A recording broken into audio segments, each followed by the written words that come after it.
নমস্কার, দেখছেন talk to Bangla. আমি অভিষেক রয়েছে আপনাদের সাথে। এই মুহূর্তে যে প্রতিবেদন নিয়ে উপস্থিত হয়েছি, বোয়িং 787 আহমেদাবাদ থেকে লন্ডনগামী যে প্লেনটি ক্র্যাশ করলো 12 জুন 2025 দুপুর 1:38 সেই প্লেনটি কেন ক্র্যাশ করলো সেই খবর নিয়ে কিন্তু এই মুহূর্তে বিস্তারিত এই ভিডিও দেখুন। এই ভিডিও শেষ পর্যন্ত সম্পূর্ণটা জানতে পারবেন। কেন, কোন কোন কারণে এখনো পর্যন্ত জানা যাচ্ছে বোয়িং 787 ক্র্যাশ করলো মাত্র ওরা 6 মিনিটের মধ্যে। কি কারণ ছিল, সম্পূর্ণটাই বিস্তারিত ভিডিওতে। 12 জুন 2025 দুপুর 1:38 আহমেদাবাদ থেকে লন্ডনের পথে পাড়ি দিয়েছিল এয়ার ইন্ডিয়ার একটি ফ্লাইট। কিন্তু কে জানতো গত 30 বছরের ভারতবর্ষের প্লেনের ইতিহাসে সেটাই হয়ে যাবে সবচেয়ে অভিশপ্ত ফ্লাইট। তার কারণ সেই প্লেনের মধ্যে থাকা 242 জন মানুষের মধ্যে 241 জন এখন আর আমাদের মধ্যে নেই। এবং শুধু তাই নয়, প্লেনটি যেখানে ক্র্যাশ করে ভেঙে পড়ে সেটি ছিল একটি মেডিকেল কলেজের হস্টেল। সেখানেও বহু মানুষ প্রাণ হারিয়েছেন।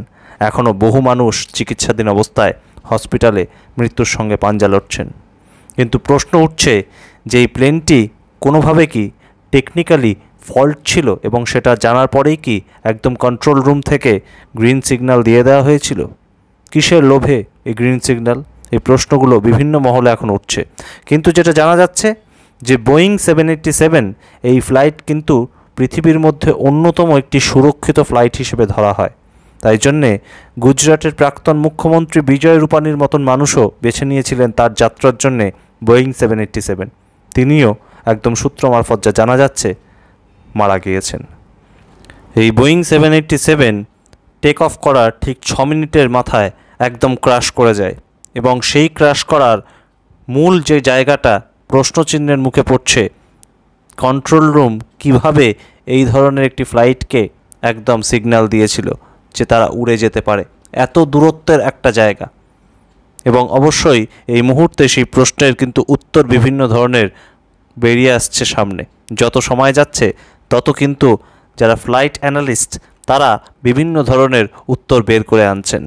সেই সমস্ত উত্তর আনবো আপনাদের সামনে। কিন্তু এই মুহূর্তে কিন্তু যেটা জানা যাচ্ছে যে ফ্লাইট টেক অফ করার পর যতটা উচ্চতায় যাওয়ার কথা ছিল ততটা যেতেই পারেনি এবং তার মধ্যেই তারা নিচের দিকে নামতে শুরু করে। যেটা জানা যাচ্ছে 230 জন প্যাসেঞ্জার ছিলেন সেই ফ্লাইটে এবং 12 জন ছিলেন ক্রিউ মেম্বার। এবং এই 230 জন প্যাসেঞ্জারের মধ্যে একদম ইন্ডিয়ান কিন্তু ছিলেন 169 জন, ভারতীয় 169 জন ছিলেন। তার সাথে যেহেতু সেটি লন্ডনগামী ছিল প্লেনটি, সেখানে কিন্তু ভারত থেকে লন্ডনে যাচ্ছিলেন 53 জন ব্রিটিশ প্যাসেঞ্জার, 1 জন ছিলেন ক্যানেডিয়ান প্যাসেঞ্জার, 7 জন ছিলেন পর্তুগিজ প্যাসেঞ্জার। এছাড়াও সেই ফ্লাইটে উল্লেখযোগ্যভাবে ছিলেন কিন্তু গুজরাটের প্রাক্তন মুখ্যমন্ত্রী বিজয় রূপানী, যিনিও কিন্তু মারা গিয়েছেন ইতিমধ্যে। মাত্র 1 জন প্যাসেঞ্জার, তিনি কিন্তু ভাগ্যজোরে বেঁচে গিয়েছেন। তার নাম বিশ্বাস কুমার রমেশ। তিনি সিট নাম্বারে ছিলেন 11A, এই সিট নাম্বারে ছিলেন এবং তাকে কিন্তু দেখা যায় এই দুর্ঘটনাগ্রস্ত এলাকা থেকে একদম নিজের পায়ে হেঁটে তিনি কিন্তু সরাসরি অ্যাম্বুলেন্সে গিয়ে ওঠেন এবং তিনি তার অভিজ্ঞতার কথা জানান।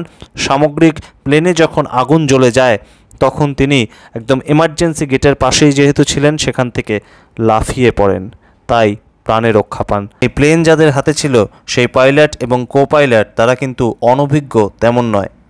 ক্যাপ্টেন সুমিত সুভারওয়াল 8200 ঘন্টা প্লেন চালানোর তার অভিজ্ঞতা ছিল এবং তার সঙ্গে যিনি কো পাইলট ছিলেন ক্লাইভ কুন্দার, তার অভিজ্ঞতা ছিল 1100 ঘন্টার প্লেন চালানোর। তারা এই 6 মিনিট যে প্লেন উড়িয়েছিলেন আকাশে আহমেদাবাদ থেকে লন্ডন যাওয়ার পথে, তার মধ্যেই কিন্তু 3 বার তারা মে ডে কল করেছিলেন। এই মে ডে হচ্ছে প্লেন চালানোর সময় সবচেয়ে গুরুত্বপূর্ণ যে সময় আসে, যে সময় আর প্লেন নিজেদের কন্ট্রোলে থাকে না, সেই সময় পাইলটরা কিন্তু একদম কন্ট্রোল রুমে মে ডে কল করেন। তাছাড়া কিন্তু তারা সিগন্যাল পাঠান, অন্য ধরনের কিছু জিজ্ঞেস করেন, কিন্তু মে ডে কল করার মানে তারা তাদের নিয়ন্ত্রণ হারিয়েছেন প্লেনের ওপর থেকে। কিন্তু 3 বার এই মে ডে কল করার পরেও কিন্তু কোনো ধরনের রেসপন্স সেই মুহূর্তে তারা পাননি, তেমনই কিন্তু সূত্র মারফত জানা যাচ্ছে। এবং তার সঙ্গেই এটাও জানা যাচ্ছে পরবর্তীতে যখন কন্ট্রোল রুম থেকে তাদের সঙ্গে যোগাযোগ করার চেষ্টা করা হয় তখন আর তাদের কোনো সাড়া পাওয়া যায়নি। তার কারণ ততক্ষণে প্লেনটি ক্র্যাশ হয়ে গিয়েছে। এবং একদম সরাসরি কিন্তু এই বিপদ বুঝে পাইলটরা প্রাথমিকভাবে যেটা করেন সেটাও কিন্তু তাদের পক্ষে করা সম্ভব ছিল না। তার কারণ একদম সরাসরি যে ফুয়েল রিলিজ করে দেওয়া ফুয়েল ট্যাঙ্ক থেকে সেই সময়টাও তারা পাননি। তার কারণ লং ডিস্টেন্সের একটি ফ্লাইটে প্রচুর পরিমাণ কিন্তু ফুয়েল দরকার হয় এবং এই ক্ষেত্রে 1,25,000 লিটার ফুয়েল কিন্তু এই ফ্লাইটে দেওয়া ছিল। তার কারণ আহমেদাবাদ থেকে লন্ডন ডিস্টেন্সটা কিন্তু নেহাত কম নয় এবং সেই ফুয়েল একদম বিপদ বুঝেই 6 মিনিটের মধ্যে রিলিজ করা কারোর পক্ষেই বোধহয় সম্ভব নয়।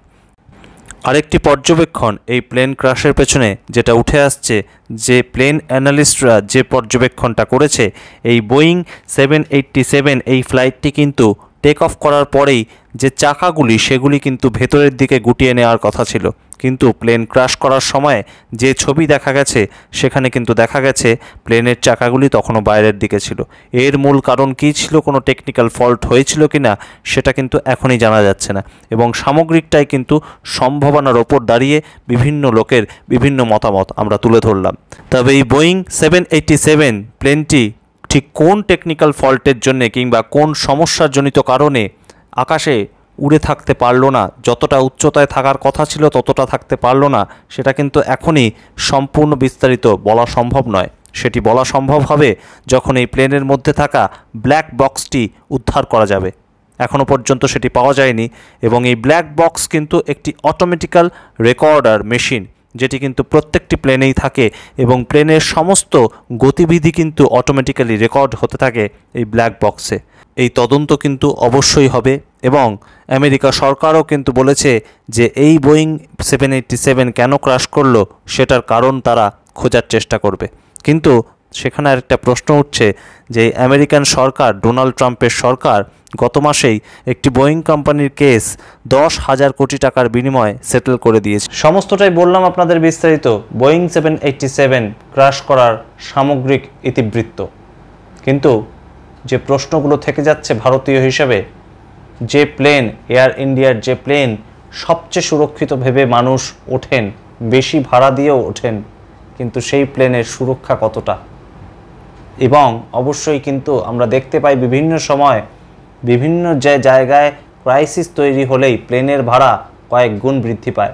কয়েকদিন আগে এপ্রিল মাসে যখন পেহেলগামে অ্যাটাক হলো, জঙ্গি হামলা হলো, তখন ক্ষতিগ্রস্ত হলো সাধারণ ভারতীয়রা, কিন্তু লাভবান হলেন কোথাও কিন্তু প্লেনের একদম যারা কোম্পানিগুলো, তার কারণ বহু গুণ বাড়িয়ে দিল।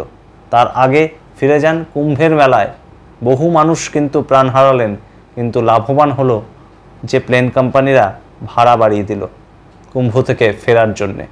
বোয়িং 787 সুরক্ষার দিকের কথা মাথায় রেখেই হয়তো বেশি টাকা দিয়ে টিকিট কিনে তাতে চড়ে বসেছিলেন 230 জন প্যাসেঞ্জার লন্ডন যাওয়ার জন্যে, কিন্তু সুরক্ষার দিকে কতটা ঠিক খেয়াল রাখে প্লেন কোম্পানিগুলো, নাকি তারা শুধু খেয়াল রাখে তাদের অর্থ উপার্জন করার দিকেই?